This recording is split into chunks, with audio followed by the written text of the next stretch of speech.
Hello students, now today I am going to tell you manipulating dictionaries. Manipulating means होता है जब हम values पे कुछ operations apply करते हैं.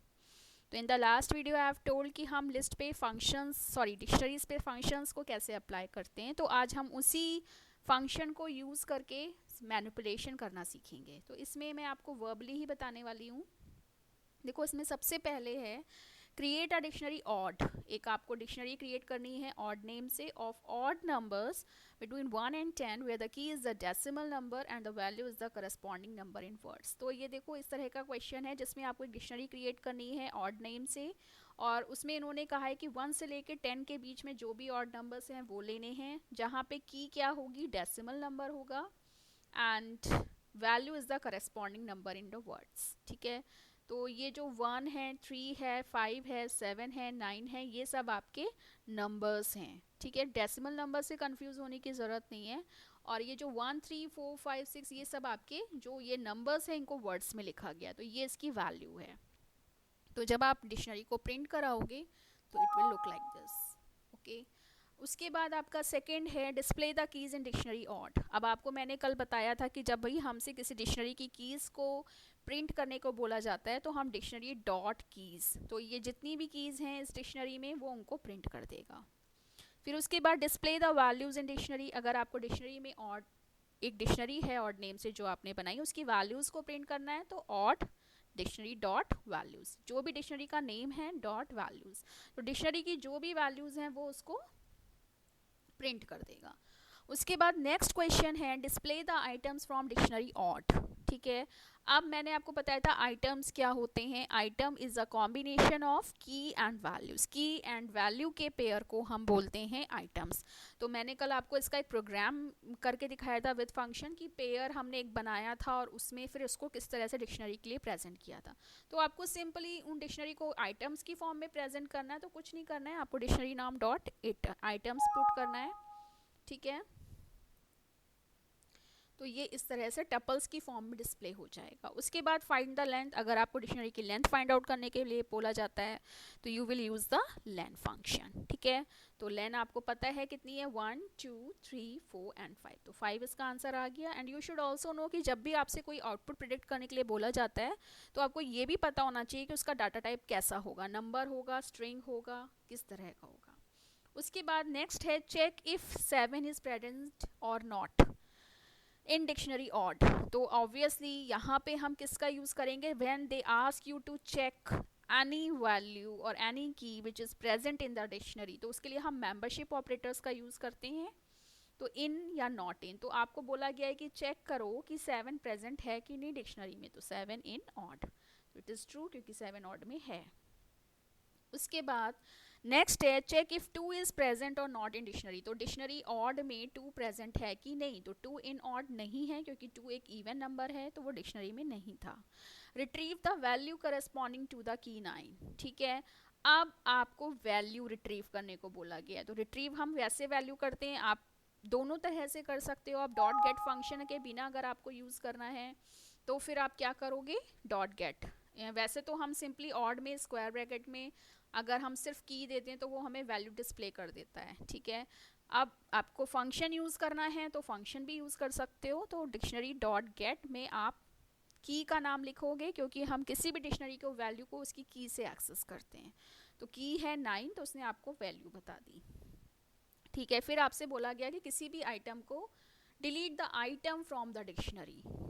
आपको आइटम डिलीट करना है करस्पॉन्डिंग टू द की 9. क्या आइटम है वो 9. ठीक है. तो आइटम बोला गया तो यानी कि की और वैल्यू दोनों ही डिलीट हो जाएंगी. तो डिलीट डेल कमांड यूज़ करोगे डिक्शनरी का नाम और स्क्वायर ब्रैकेट में आप की के थ्रू ही हम डिलीशन एक्सेसिंग अपडेशन सब कुछ करते हैं. तो डेल डिक्शनरी का नाम और स्क्वायर ब्रैकेट में आप लिखोगे. अब देखो यहाँ कंफ्यूज होने की बात नहीं है. जब डॉट के साथ हम किसी फंक्शन को यूज़ करते हैं तो हमेशा हम राउंड ब्रैकेट का यूज़ करते हैं. बट यहाँ पे हमारा राउंड ब्रैकेट नहीं लग रहा है क्योंकि फंक्शन डेल पहले आ गया है फिर हमारा डिक्शनरी का नाम. तो स्क्वायर ब्रैकेट में हम की का नाम लिखेंगे. तो की हमने लिख दी तो इसका आंसर आ गया आउट. अब देखो जब हम इसको डिस्प्ले करेंगे तो डिस्प्ले करने पे हमारा 9 वाला डिलीट हो चुका है. ठीक है. अब देखो इन्होंने आपको एक प्रोग्राम बताया है, write an number of write a program to enter names of employees and their salaries as input and store them. तो ये ऑलरेडी मैं आपको कल बता चुकी हूँ कि अगर हमें कहा जाए कि आपको क्या करना है कि आपको एक डिक्शनरी में यूज़र से उसके एम्प्लॉयज़ के नेम और सैलरी इनपुट करवानी है।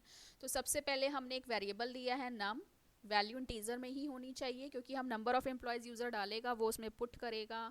अब मैंने यहाँ पे आपको थोड़ा सा दूसरी तरीके से बताया था, मैंने कहा था आप एक एम्प्टी डिक्शनरी ले लो, तो वो हमने ले ली थी बिना डिक्ट कीवर्ड के।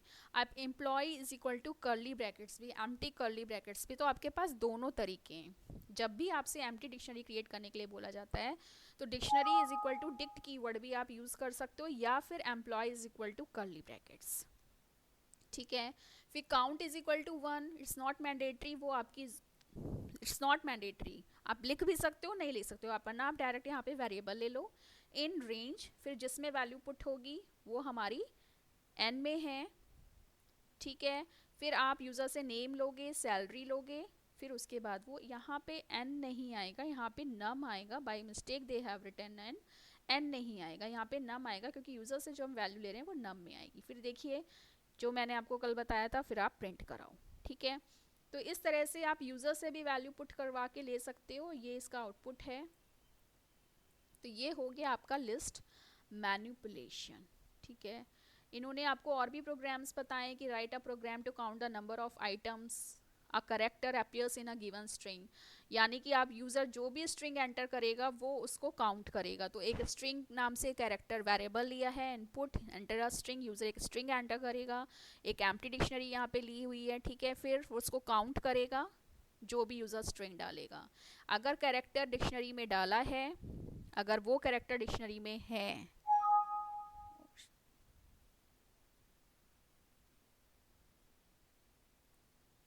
ठीक है।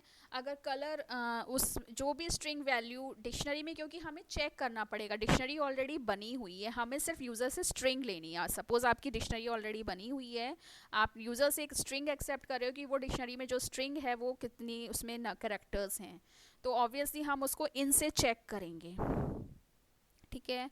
फिर if C H in dictionary, तो वो उसको काउंट करेगा, नहीं तो नहीं करेगा, ठीक है।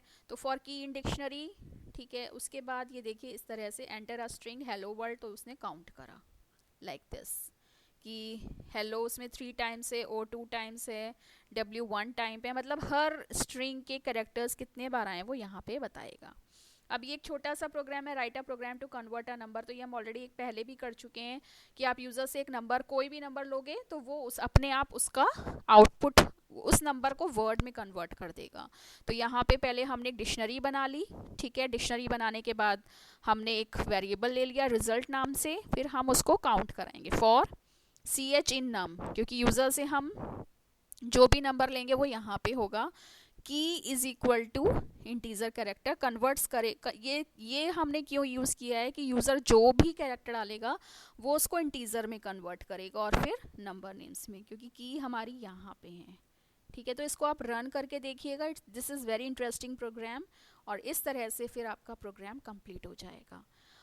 और नेक्स्ट टाइम हम ये सारी जो भी आपकी एनसीईआरटी बुक में एक्सरसाइजेज हैं हम वो डिस्कस करेंगे। तो आज आप सिर्फ लिस्ट मैनिपुलेशन पढ़ोगे और इन प्रोग्राम्स को ट्राई करोगे। Now this time you will try this programs. इसमें सिर्फ आपको एक ये प्रोग्राम और एक ऊपर स्ट्रिंग वाला प्रोग्राम ट्राई करना है, बाकी प्रोग्राम्स हम ऑलरेडी कर चुके हैं, ठीक है।